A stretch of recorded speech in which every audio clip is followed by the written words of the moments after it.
What a long and winding road it has been, but my friends, we are finally here. UFC 200 is upon us. It's a mere hours away, and guess what? It's the biggest, baddest card in UFC history, and that means for the first time in MMAfighting.com preview show history, we are doing something special. We are going to give you predictions for the entire card, not just the main card, the entire freaking card. It's going to be amazing. Hello again, everyone. I'm Ariel, Helwani in Las Vegas. That is Marc Raimondi. That is Shaun Al-Shatti. We're going to do this. You're going to take these picks to the bank, even if they don't actually agree with each other. You'll pick the ones that you like, and then you'll take those to the bank. Let's get right to it. Okay, we're going to work our way up, guys. Okay. So I hope you're ready for this. All right, guys, here we go. First fight, Jim Miller versus Takanori Gomi. Who is your pick, Marc? Jim Miller by decision. Wow. Jim Miller, perhaps the Macho Man elbow, because he's been channeling his inner Macho Man. I know you don't know that. You're too young for Macho Man. How dare you, sir? How dare you? I got Jim Miller also, but I got submission. Okay, early submission, late submission. What are you thinking? I'll go mid submission. So the Fireball Kid, no takers here. Let's go to number 2, Gegard Mousasi versus Thiago Santos. Shaun, your pick. Oh, that's such a good fight. I'm going to take the upset, though. I think I'm going to take Santos. Santos decision. Santos decision. I am shocked. Marc? I'm actually going to agree with Shaun. What? What is going on here? I think Santos is a fantastic athlete. Okay. Kind of like the way that Uriah Hall was against Mousasi, and I know Hall lost the first round, but he came back and finished in the second. I think that could happen again. I think I'm going to take Santos by finish. Santos, who is taking this fight on pretty short notice as well.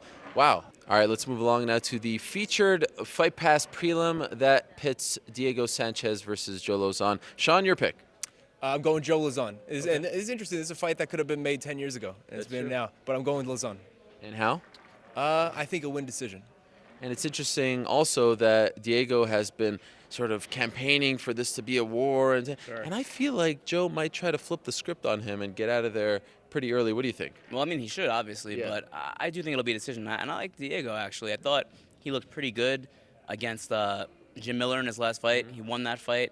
Glad he's back at 155 because 145 was a huge mistake. I like Santos by decision. Okay, let's move along now to the FS1 prelims. And let's start with Super Sage Northcutt, looking to rebound from his first UFC loss back in January, going up against Dani Segura's favorite fighter, Enrique Marin. Your pick, Shaun. I'm going Sage Northcutt. And to be honest, this kind of seems like it's a showcase fight for Sage Northcutt to get a rebound fight. So I'm going to pick him by knockout. By knockout? Yeah. Early? Maybe like second round. Okay.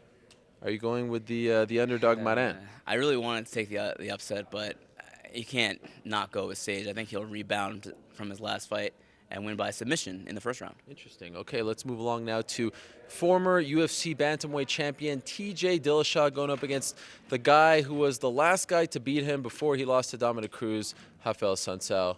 Who do you got? TJ. I think TJ's gotten a lot better, and I think he's going to finish this one. I think he's going to maybe TKO Sunsao in the second round. And perhaps prove his point that he is still the #1 contender in that division. Do you agree? God, we're only 5 fights in and we're already at former champions. That's crazy. I agree. I'm going to pick TJ Dillashaw. Like he said, I think he's just much to he's not even close to the same fighter that fought a Sunsao a couple years ago. Illashaw, Thrillashaw, Killashaw, Dillashaw is the pick here at UFC 200. Okay, let's move along now to another former champion, Johnny Hendricks, who missed weight, by the way. He has to give 20% of his purse to Kelvin Gastelum. Important fight for both guys. Who do you got? I'll take Gastelum, and it's only my pick, really, because we spoke about this on the previous show, the wrap-up show for today, and Hendricks just did not look good on the scale. And I really it upsets me, and I fear that he's just not the same guy that he used to be. And this was a guy who was a pound for pound, good fighter in the world, welterweight champion. Thought he beat Lawler the second time. I'm going to take Gastelum. I just don't think Hendricks is himself right now. Do you agree? I agree, and it's interesting because I came into this week leaning towards Hendricks, and you're right. I saw what I saw on a Friday morning. I just don't think he's the same guy, and I wonder if he'll ever be the same guy at this point. I'm going to pick Gastelum. And we also wonder if this is the final time that he fights in a welterweight fight. Yeah. Probably should be for his health, if you ask me at least. Okay, let's move along now. Let's talk about Kat Zingano versus Juliana Pena. Woo, this should be fun. That's a good fight. Who do you got? I just did the buffer fake there. Oh, it was okay. Don't pop your hip. That was cold. Yeah. I got Juliana Pena, actually, I think. And that might be an upset. I'm not sure the odds on that. Yeah. But, yeah, I'm going to take Juliana I've been really impressed by How? her kind of rise up the division. I think it's going to be a decision.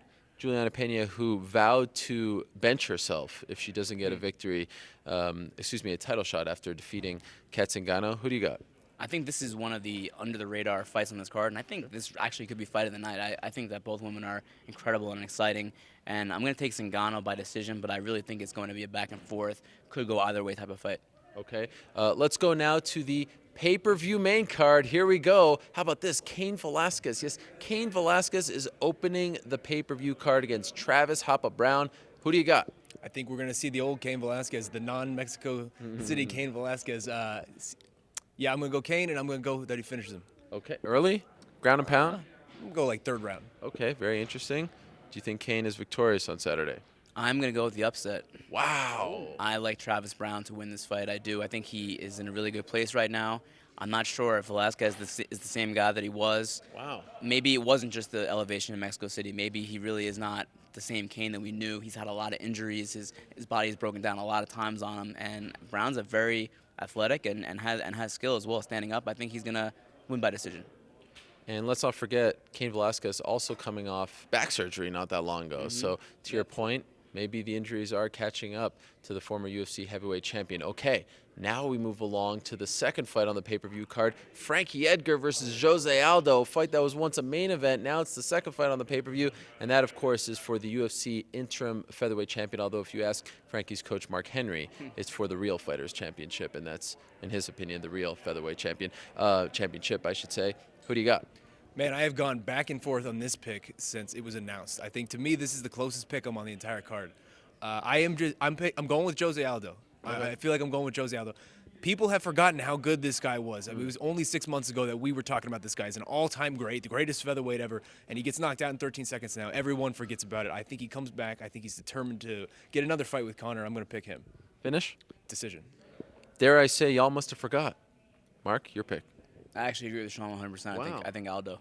For all the reasons that he said, people are forgetting how good he was. Lost McGregor for sure, but before that, impeccable. He's already beaten Edgar once. I didn't think that was that close of a fight. I mean, there were some rounds that were close, but I thought he definitely won that definitively. And I think that's going to happen again. Wow, Frankie Edgar still can't get no respect. The Rodney Dangerfield, the self-proclaimed Rodney Dangerfield of MMA. Okay, now let's move along to the one that we've been waiting for months, years. Daniel Cormier versus Anderson the Spider Silva. Yes, the fight that was made around 24 hours ago is actually happening. Anderson Silva, by the way, weighing in at around 198 pounds, 0.5, I believe, with a shirt. Yeah. He looked like a dad who was going to Disney World with his kids and just picked up a UFC T-shirt at the gift shop. It was amazing. It was like still with the creases in it and everything. Anyway, this fight is actually happening, believe it or not. Daniel Cormier, Anderson Silva. Who do you got? Anderson? No, I'm just I swerved you there for a second. No, I have to take Cormier. Silva hasn't trained in 2 months. He admitted it last night at the press conference. He just had gallbladder surgery, which I know a lot about, and it's not a good thing for the first 4 months after gallbladder surgery. It's only been 7 months. Sorry. It's only been 7 weeks since he had the surgery. I can't imagine Silva winning this fight. It would take something crazy happening, which is not out of the realm of possibility this week, of course, but I still like Cormier. Yeah, it was interesting to see Cormier's demeanor at the weigh-in. All business, no smiling. He has come to finish his job and maybe get the heck out of town and go back home. Your pick. Sure. I mean, it's two different things, right? It's the 2016 effect where Michael Bisping's champion and Conor's losing to Nate Diaz, and then it's this UFC 200 effect where just everything that goes wrong can go wrong and all these crazy things. If anything's going to come together and make it, it would be Anderson, right? But I'm going to pick Daniel nonetheless. I think he's going to be probably 20 or 30 pounds bigger than Anderson by the time that fight starts. And he's gone through an emotional roller coaster. That's the only thing that I worry about is I wonder what the kind of emotional letdown that he had. And then he got right back up once the fight was announced. But that does place a little bit of tricks on your mind. But I'm going to go with Daniel. All right, co-main event. It's the Super Samoan Mark Hunt, the KFC King, going up against the Pride of Saskatchewan. I love saying that. I just can't get enough of it. Canada's own Brock Lesnar. Yes, Brock Lesnar returning to the UFC for the first time since UFC 141.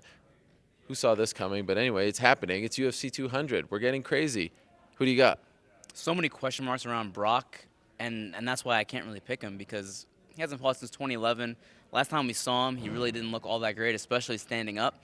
And standing up is where Mark Hunt is devastating with just ridiculous. Some of the best power that we've seen in any division. I mean, he knocks out Roy Nelson. We saw Roy Nelson take a shot from hell last night from Derek Lewis, didn't go down, and Marc Hunt knocked him out.